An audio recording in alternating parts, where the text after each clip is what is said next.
Hello friends, welcome to my YouTube channel. आपका हमारे YouTube channel पर स्वागत है। और आज हम डिस्कस करने वाले हैं प्रेसिडेंट के बारे में, उनकी क्वालिफ़िकेशंस, कौन कौन क्वालिफाई कर सकता है प्रेसिडेंट बनने के लिए, कंडीशंस क्या होंगी, उनका रिमूवल कैसे है, और अगर इलेक्शन के हिसाब से कोई डिस्प्यूट आ गया तो कौन डिसाइड करेगा। तो आज हम इस वीडियो में ये सब कुछ डिस्कस करेंगे। बहुत इंपॉर्टेंट वीडियो है, तो इसको एंड तक जरूर देखिएगा। चलो स्टार्ट करते हैं। द प्रेसिडेंट की क्वालिफ़िकेशन क्या होनी चाहिए, वो आर्टिकल 58 में बताया गया। किस में बताया गया? आर्टिकल 58 में हमारी क्वालिफ़िकेशन बताई गई। किस में क्या बताया गया? उसमें क्वालिफ़िकेशन कि क्या क्या होना चाहिए ताकि वो एलिजिबल हो जाए, एलिजिबिलिटी क्या हो उनकी। पहला सबसे इंपॉर्टेंट क्या है? सिटीजन ऑफ इंडिया, जो बहुत कॉमन है कि सिटीजन ऑफ इंडिया होना चाहिए। 35 या उनसे ऊपर होना चाहिए। Qualified to become a member of Lok Sabha, यहाँ पे ऑप्शन आता है लोकसभा या राज्यसभा, हमेशा हमें टिक किस पे करना है? लोकसभा पे। A person shall not be eligible for the election as the president if he holds any office of profit. अब ऑफिस ऑफ प्रॉफिट जो है ये एक पर्टिकुलरली खुद में बहुत बड़ा टॉपिक है। इस वीडियो में हम थोड़ा सा डिस्कस करेंगे, लेकिन इसकी पर्टिकुलरली अलग से भी वीडियो बनेगी, आप वो जरूर देखिएगा। ठीक है, कि वो कोई ऑफिस ऑफ प्रॉफिट ना हो, किसमें? गवर्नमेंट ऑफ इंडिया में, ठीक है, या गवर्नमेंट ऑफ एनी स्टेट में उसका कोई ऑफिस ऑफ प्रॉफिट ना हो। ठीक है। सर्टन ऑफिस होल्डर्स, ये एक्सेप्शन आ गई, however are permitted to stand as the presidential candidate even if holding the office of profit. क्या? The current vice president, the governor of the state, any minister of the union और the state including prime minister या chief minister. ठीक है, तो ये जो तीनों लोग हैं, अगर इन्होंने इस कैपेसिटी में एक ऑफिस होल्ड किया हुआ है, वो तब भी हमारे प्रेसिडेंट बन सकते हैं। That will not be included as the in the term of the office of profit. ठीक है, अब हम नेक्स्ट देखते हैं ऑफिस ऑफ प्रॉफिट। अब ऑफिस ऑफ प्रॉफिट होता क्या है? इफ़ एनी एमएलए और MP holds any office, governmental office, and receive benefit from it, then that office is termed as the office of profit. ठीक है, a person will be disqualified if he holds an office of profit under the central or state government other than an office declared not to be disqualified holder by the law passed by the parliament or state legislature। ठीक है, अब इसमें क्या है कि एक इंसान जो कि हमारा गवर्नमेंट जॉब में है, ठीक है, जैसे कि कोई भी बंदा गवर्नमेंट जॉब में है, एक उसकी गवर्नमेंट जॉब है, अब वो किसी और जगह भी गवर्नमेंट के ही डिपार्टमेंट में काम कर रहा है, यानी वो गवर्नमेंट से डबल सैलरी उठा रहा है, इस जॉब की भी इस जॉब की भी, तो उससे हम क्या कहते हैं? Office of profit. ठीक है, अब what is the underlining principle for including in the office of profit? Office of profit में अगर वो इंसान होगा तो ही विल बी डिस्क्वालिफाइड। तो अब इसमें क्या है? Makers of the constitution wanted that the legislature should not feel obligated to the executive in any way which could influence them while discharging of the legislative function. In other words, an MP or MLA should be free to carry out his or her duties without any kind of governmental pressure. The intent is that there should be no conflict between the duties and interest of the elected member.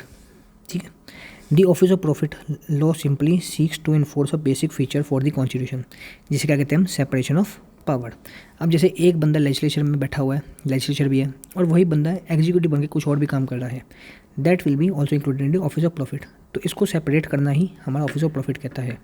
ठीक है, अब बात करते हैं role of judicially in defining the office of profit. अब judicially का काम है कि कैसे हमारा ऑफिस ऑफ प्रॉफिट को कैसे डिफाइन किया उन्होंने।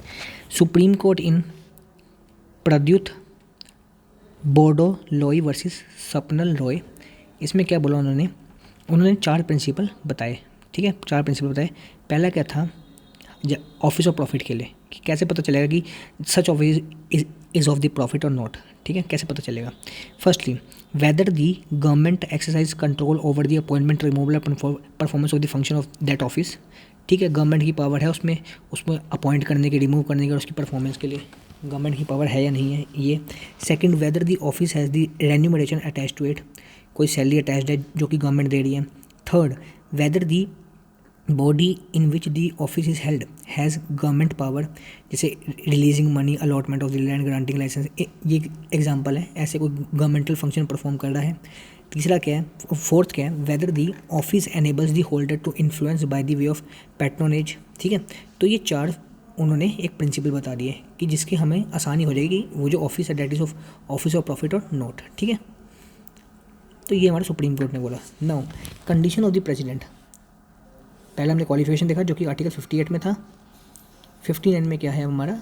कंडीशंस। ठीक है, क्या कंडीशन होनी चाहिए जिसकी वजह से हम प्रेसिडेंट को अपॉइंट कर सकते हैं। The president shall not be the member of either of the house, he shall not be the member of the either of the house. अब आप कहेंगे कि हमने जब क्वालिफिकेशन पढ़ी थी उसमें लिखा हुआ था he should be qualified to be the become the member, यहाँ पे क्वालिफाइड होना चाहिए, लेकिन ये नहीं कि वो मेंबर होगा का at the time of appointment as the president. ठीक है, ना ही वो किसी हाउस का प्रेसिडेंट मेंबर हो, ना ही पार्लियामेंट का हो, ना ही किसी स्टेट लेजिस्लेचर का वो मेंबर हो। अगर वो है तो उसको वो सीट छोड़नी पड़ेगी, तभी वो प्रेसिडेंट की सीट ले सकता है। ठीक है, फिर से आ गया he shall not hold any office of profit, अभी बताया आपको मैंने।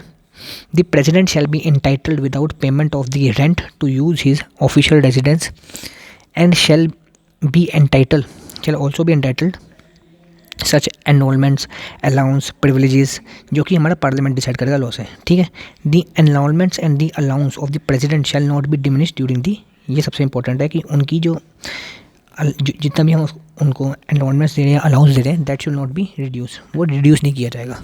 ठीक है, नाउ नेक्स्ट अब आ गया हमारा डिस्प्यूट। जब कभी डिस्प्यूट अराइज होता है regarding the election of the president, ठीक है, तो डिस्प्यूट के बारे में हमारे आर्टिकल 71 में बात की गई है कि जब कभी कोई डिस्प्यूट अराइज होगा regarding the election of the president, उसको कैसे डिसाइड किया जाएगा। Matter relating to connected with the election of the president या वाइस प्रेसिडेंट, इन दोनों से कोई भी मैटर रिलेटेड होंगे तो all the doubts and disputes arising out of or in connection with the election of the president or vice president shall be inquired into and decided by the supreme court, जिनका कि हमारा decision final होगा। ठीक है, if the election of the person as a president और vice president is declared void by the Supreme Court, तो उनको वहाँ से हटा दिया जाएगा। Act done by him in the exercise and performance of the power and duties of the office of the president और vice president as the case में be, ठीक है, वो इनवैलिड माने जाएंगे। ठीक है, अगर सुप्रीम कोर्ट ने डिसाइड कर दिया कि इनका जो इलेक्शन था दैट वाज वॉइड, तो जितने भी उन्होंने एक्ट किए थे ड्यूरिंग सच पीरियड, कोई भी उन्होंने फैसले लिए थे, that will be considered as invalid.